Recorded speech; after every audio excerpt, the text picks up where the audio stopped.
Assalamualaikum warahmatullahi wabarakatuh. Alhamdulillahi rabbil alamin, wassalatu wassalamu ala asrafil anbiya'i wal mursalin wa ala alihi wa ashabihi ajma'in. Asyhadu an la ilaha illallah wahdahu la syarika lah wa asyhadu anna Muhammadan abduhu wa rasuluh sallallahu alaihi wasallam la nabiyya ba'da, amma ba'du. Pertama-tama marilah kita bersyukur kepada Allah Ta'ala. Alhamdulillah sampai hari kini kita masih dilimpahkan oleh Allah Ta'ala nikmat yang begitu banyak sehingga kita dapat melaksanakan aktivitas kita sehari-hari. Kemudian salawat dan salam marilah kita sampaikan kepada Nabi Allah, yakni Nabi Muhammad sallallahu alaihi wasallam. Allahumma salli ala Muhammad wa ala ali Muhammad. Baiklah kepada pemirsa channel ini surga yang dimanapun berada, mudah-mudahan kami doakan dalam keadaan sehat walafiat, dimudahkan rezeki oleh Allah Ta'ala dan dilapangkan apabila ada masalah atau mendapatkan musibah. Baiklah pada kali ini kita ingin membahas tentang perempuan di Minangkabau. Perempuan asal katanya adalah ampung. Kalau kita ibaratkan kepada jari, iaitu umpu jari, ibu jari, induk jari. Acu kita menyebut umpu. Surapo umpu jari. Bak kecil kita tadi umpu jari, atau kalau dalam bahasa Indonesianya adalah jempol. Kalau ndak ada ampu ko, maka kita ndak akan bisa melakukan sesuatu, baik itu makan, manuli, ataupun melakukan hal kegiatan yang lainnya. Ndak bisa. Karena umpuku harus memiliki peranan penting dalam melakukan segala sesuatu, baik dalam menuli. Kalau ambo tak ada umpunya dah, tak bisa menuli dah. Itu benar pentingnya umpu. Kemudian secara kodratnya, laki-laki dan perempuan di Minangkabau itu berbeda. Ada berbeda, tak bisa kita samakan atau berbeda. Andai kata kalau kita samakan antara laki-laki dan perempuan, bak kata adat bahasa di syarat bahasa di kitab Allah. Jadi bertentangan antara adat antara apabila kodrat padusi dan laki-laki itu disamakan. Karena dalam di syarat bonabon mengatakan laki-laki adalah pemimpin untuk perempuan. Jadi perempuan tu memang tak bisa kita tinggalkan.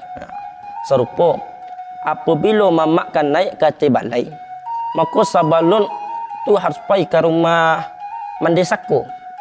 Anan dicarinya apa nak dibicarakan ke atas balai cako. Pulang dari atas balai balik ke rumah mandesako cako untuk menyampaikan keputusan yang dibicarakan di atas balai cako. Memaciklah mandesako tu baitu bana. Bak kecil cako ampu yang tak bisa kita tinggalkan cako. Saling berkaitan antara satu dengan yang lainnya. Kalau kita ibaratkan ke suatu perusahaan, dan komisaris itu adalah mandesako, dan direktur merupakan penghulu. Kini kita calik balik. Dalam ungkapan adat bahasa di syarat bahasa di kitabullah, syarat mengatur adat memakai artinya. Di Minangkabau perempuan itu ditinggikan di Minangkabau. Kok keturunan di garis ibu. Kok arwah pusako diturunkan ke padusi. Untuk itu adat menceritakan. Artinya apa? Dan sesuai peran fungsinya perempuan di Minangkabau dan sebenarnya. Kita calik dari penjelasan Idrus Hakim Datuk Raja Penghulu, beliau membagi perempuan itu menjadi 3. Yang pertama, perempuan. Artinya, perempuan yang mempunyai budi nan elok, budi nan baik. Tawakal kepada Allah Subhanahu wa Ta'ala, sopan je santun. Yang kedua, si marewa. Anak dikatakan si marewa, artinya mempunyai pendirian, tidak mempunyai budi pekerti, mempunyai pendirian tapi tidak punya budi pengerti. Tidak sesuai dengan ungkapan. Nah, itu maksudnya. Yang ketiga adalah membang di taliawan, membang taliawan. Anak dikatakan membang taliawan ko perempuan yang sombong, angkuh, indak punya rasa pareso, indak punya rasa hormat, indak punya rasa tenggang, selalu menginginkan kekuasaan, kedudukan. Itu yang dikatakan mambang tali awan.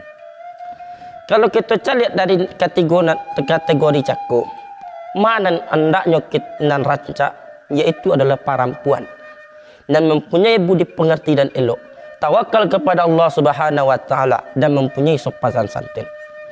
Kemudian kita lihatlah ada empat sifat dan perempuan tu. Yang pertama, hidup barakah bauku juga jangkau. Maksudnya perempuan Minangkabau itu hendaknya mempunyai rencana, konsep, dan jali dan berfikir dan topik. Badai itu karena inyo akan memacik sadonya. Badai itu karena inyo menjadi mandesaku. Inyo akan memacik harta pusako. Inyo akan mendiami rumah nang gadang. Yang kedua adalah sojo basi, malu jo sopan. Perempuan Minangkabau itu mengutamakan sopan santun dalam bergaul. Baik sama ketek, baik sama gadang, baik atau gadang mengutamakan sopan jo santun. Yang ketiga, tenggang rasa. Dalam pergaulan, perempuan Minangkabau itu bisa menjaga perasaan orang lain. Karena dalam pergaulan adat mengajarkan kita selalu berhati-hati dalam mengecek. Ibarat kata berfikirlah mengecek. Yang keempat, setia, teguh hati, merasa sanasib. Ibaratnya kita dalam rumah tangga, suami setia ke istri, istri setia ke suami. Itulah dikatakan perempuan di Minangkabau. Jadi untuk itu, marilah kita kepada perempuan Minangkabau untuk menjaga perilakunya, budi pekertinya. Karena dikatakan dalam konsepku atau dalam materiku, pilihlah perempuan, karena perempuan itu akan menjadikan induk saku, mandesaku, akan menjadi pemimpin di dalam rumah gadang untuk padusi. Itu yang dapat kami sampaikan. Apabila ada salah dan janggal, mohon maaf. Assalamualaikum warahmatullahi wabarakatuh.